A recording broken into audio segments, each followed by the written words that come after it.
Welcome, friends. Today we're going to talk about inductive and deductive reasoning. Let me begin with talking about consciousness. Consciousness, or God, the ground of all being, is always a unity. And it's really important that we grasp that idea of unity as the entirety of the universal whole, God. And in that, it is impossible to divide mind. It is impossible to divide God.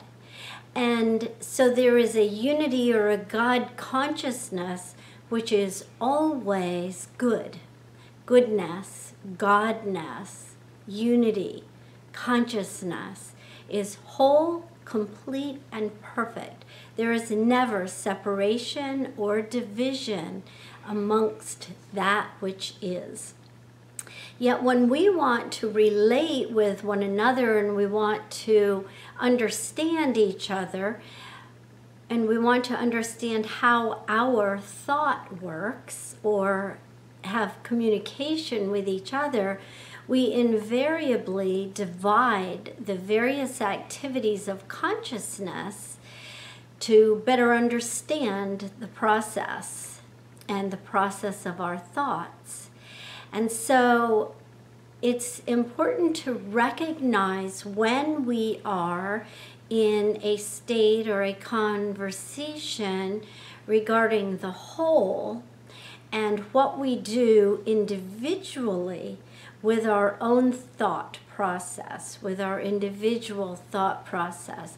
That unity is relevant and vital. And as we operate from that space of being, that space of knowing and understanding life, we make our personal choices in life through two processes. And we call those deductive reasoning and inductive reasoning. Inductive reasoning is parts to the whole. We think about one idea and then we connect that idea to the multiple parts, quote unquote, of the whole to arrive at the whole. And deductive reasoning is that where we know the whole, we think of the whole, and then we see and experience the parts of that whole. And so for each one of us, it is really helpful to understand whether we think and whether we speak from a place of thinking deductively or inductively. Whether we think deductively from we think of the whole and then we put the parts together, and that would be similar to looking at the picture of the puzzle and then putting the parts together to make the puzzle, or whether we look at all the pieces and line up all the pieces according to their different parts and colors, and then we put the whole together, all the pieces together, and we say, voila, a whole. I know as a teacher it is really helpful to be able to figure out for each child whether they are an inductive thinker or a deductive thinker, because it helps us to learn better when we understand that. We're going to take a much deeper dive into looking at the inductive and deductive reasoning.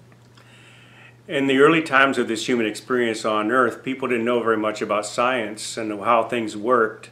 And to make sense of the world and make sense of the lives that they were living and how things worked around them, they observed their environment. And by observing their environment, they made observations about the individualized things and how the things work together. And according to that, they made assumptions about the nature of God. And so therefore they made assumptions about their relationship with God as well. That type of analysis of looking around and observing and making assumptions about that is called inductive reasoning. We start with an observation and then we make assumptions. It's like Deborah said, using the parts to the whole, studying those things around us and the aspects within our lives and the things that we bump into on a regular basis, and then deciding that those things have some meaning in a greater way. And so there we quite often consider that to be God. And so therefore our relation with God is us as the individualized parts, and God is the overarching energy or the essence above us. Deductive reasoning is quite the opposite way around. We start with facts and then we draw conclusions. We start with things that we know to be truths. And in fact, deductive reasoning always has to start with facts first. It can never start with opinions or just simple observations. It has to start with facts. Here's one that I quite often like to use. I start with the source of all that is, God, and we claim that God is all that is. And if God is, and I am, there are two separate facts, then God is all I am. That would be a deductive reasoning. We say God is all that is, I am, and so therefore God is all that I am. Now I can't claim that I am all that God is, because that was not part of the equation. But I can claim that since God is all that is and I am, God is all that I am. Do you understand that? It's pretty simple. It takes a lot of thought, though. Yes.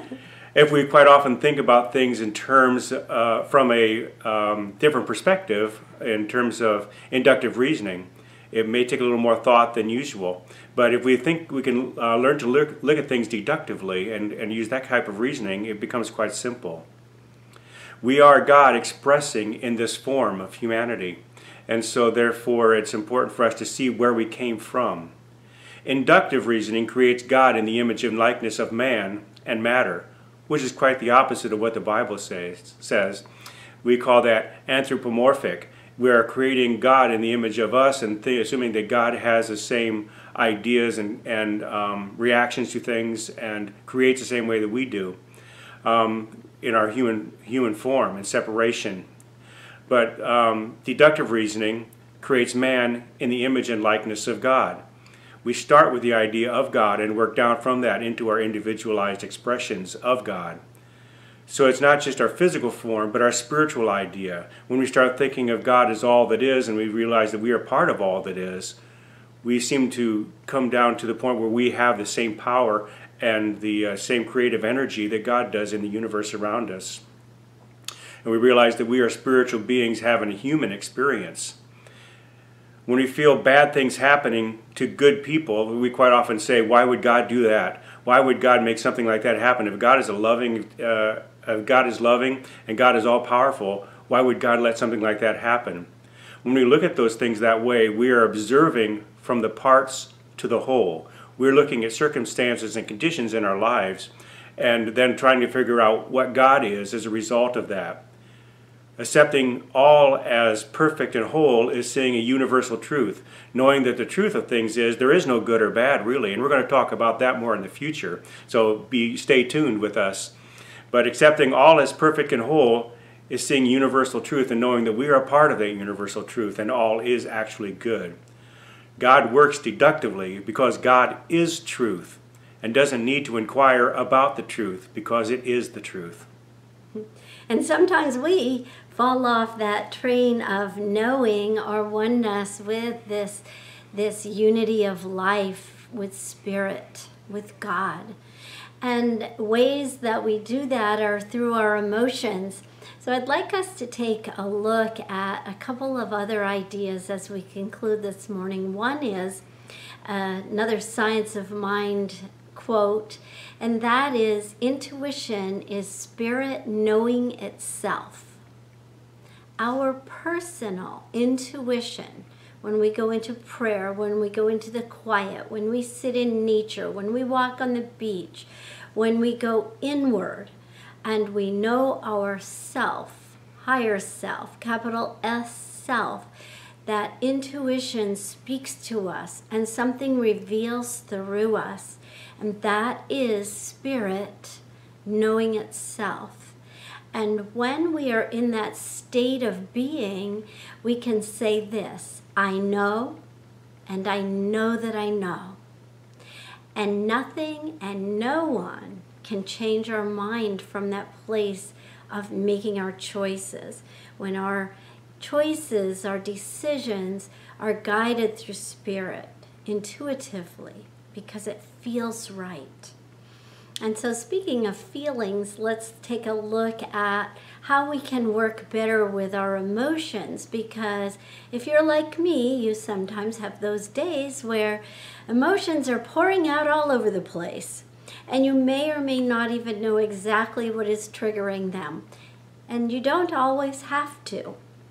Sometimes it's important just to know that we can affect our emotions through our creative mind. We are creative beings because God is creator of all, and we, as David said, created in that image and likeness, are creative beings.